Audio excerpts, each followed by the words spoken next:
मित्रों, आज जिस तरीके की अराजक तत्वों द्वारा गतिविधियां आपने हाउस में देखी, म्युनिसिपल कॉरपोरेशन के हाउस में, वो शायद पहले कभी नहीं देखी होगी और बहुत ही शर्मनाक घटना घटी। और ये घटना उन लोगों द्वारा घटित की गई। मेरे सामने तो वही रील चल रही थी कि ये वो लोग हैं जो सत्ता में अपने आप को अराजक कहकर आए हैं। 26 जनवरी का वो दिन जब 26 जनवरी के आसपास अरविंद केजरीवाल अपना बोरिया बिस्तर लेकर रेल भवन के सामने जाकर बैठ गए थे और यह कहकर कि मैं स्वनिर्धारित अराजक तत्व हूं। खुद ही कहते हैं कि मैं अब जो हूं अराजक हूं और I am an anarchist, as if being an anarchist is a तगमा जो इनको मिलना चाहिए। दूसरी स्थिति मेरे दिमाग में आई जब इनको देखा, वो स्थिति थी जब राज्यसभा में नॉमिनेटेड सांसद इनके, वो नॉमिनेटेड सांसद जब चेयरपर्सन जो राज्यसभा के हैं उनके सामने से माइक छीनकर कागज फाड़ना और बदतमीजी और बदसलूकी का काम जो इन्होंने राज्यसभा में किया, ठीक वही हालात आज भी पाए गए। और जो लेफ्टिनेंट गवर्नर का अधिकार है वो भी लोकतांत्रिक अधिकार है।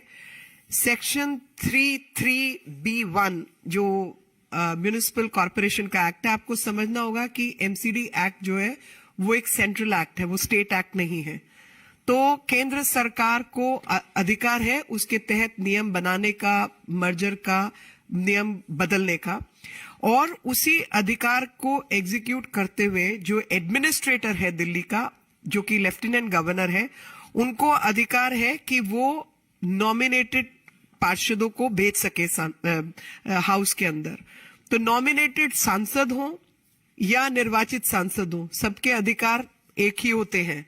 उसी प्रकार से नॉमिनेटेड पार्षद हो या निर्वाचित पार्षद हो, एक बार आप पार्षद हो गए तो आपके अधिकार क्षेत्र जो है वो है। लेकिन इसमें जो सबसे बड़ी बात है कि जो नॉमिनेटेड मेंबर्स हैं उनकी जब ओथ होने लगी और नॉमिनेटेड जो पीठासीन अधिकारी है, चेयरपर्सन है, उन्होंने जब हाउस तरीके से चलाने के लिए कार्यवाही शुरू की तो उसमें अव्यवस्था पैदा करने का काम किया। हमारी बहुत सारी महिला पार्षदों के साथ भी बदतमीजी हुई और अन्य चीजें हुई जो कि बाद में मेरे मित्र उस विषय पर रोशनी डालेंगे। लेकिन जो फैक्चुअल लीगल पोजीशन है, उस लीगल पोजीशन के तहत जिस प्रकार से ये लोग साइट कर रहे हैं नियम, वो गलत साइट कर रहे हैं, क्योंकि वो आपको ये नहीं बता रहे कि स्टेट गवर्नमेंट नहीं है बल्कि सेंट्रल गवर्नमेंट है। द गवर्नमेंट जो, क्योंकि ये सेंट्रल एक्ट है इसलिए सेंट्रल गवर्नमेंट का अधिकार है और लेफ्टिनेंट गवर्नर जो है उसी अधिकार के तहत अपनी अधिकार को एक्सरसाइज करते हुए उन्होंने कुछ पार्षदों को भेजा। और मैं तो धन्यवाद देती हूं आज पीठासीन अधिकारी का, जो चेयरपर्सन थी हाउस की, कि अगर उन्होंने निर्णय ये नहीं लिया होता कि वो जो नॉमिनेटेड पार्षद हैं उनकी ओथ पहले नहीं कराई होती, तो आप सोच सकते कि ये तो घर से कॉन्स्पिरेसी करके आए थे कि उनकी ओथ नहीं होने देनी, तो तब तो ये और ही उल्टा खेल करते। तो इसलिए जो पीठासीन अधिकारी की डिस्क्रिशन है उसको चैलेंज करने का अधिकार इनके पास नहीं है, वो डिस्क्रिशनरी राइट है। और उनका जो अधिकार क्षेत्र है, कोई भी जो अथॉरिटी में है कि हाउस कैसे चलना है, हाउस व्यवस्थित ढंग से चले, और हाउस जब व्यवस्थित ढंग से चले तो उसमें फेयर एक्शन हो और सब अपनी बारी बारी से अपना कार्रवाई कर सके, ऐसा जो है व्यवस्था रहनी चाहिए। अव्यवस्था पैदा करने का काम इन लोगों ने किया, जो आप सबने कैमरास के माध्यम से देखा भी होगा, और हमारे बीच हमारी बहुत सारी लोग भी हैं जो इस विषय पर और रोशनी डालेंगे।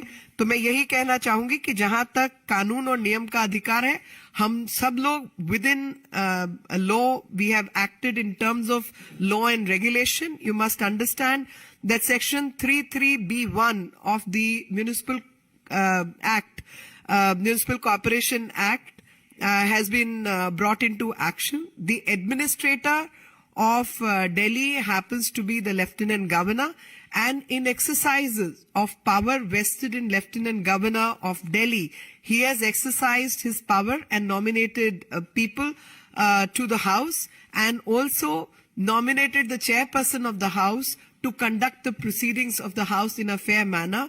There was a conspiracy that the Aam Aadmi Party is not going to allow the smooth functioning of the House, and thus they call the ruckus and misbehave with many people. All I can say is that we are completely within the purview of law, because the act itself is a central enactment. It's not a state law. It's a central act. मेरा निवेदन होगा माननीय मनोज तिवारी जी से. I just wish to add one line. When any acting officer in exercise of its power as a chairperson is acting out of its own discretion, that discretion cannot be challenged by other people. On the contrary, in the hindsight, the decision taken by the chairperson was absolutely right, because had the order been reversed, that nominated Parshads had been asked to take the oath later, then these people would not have allowed that to happen. So decision in the hindsight, I can only say, was a brilliant decision by the chairperson of the House. And discretion was exercised in accordance with law.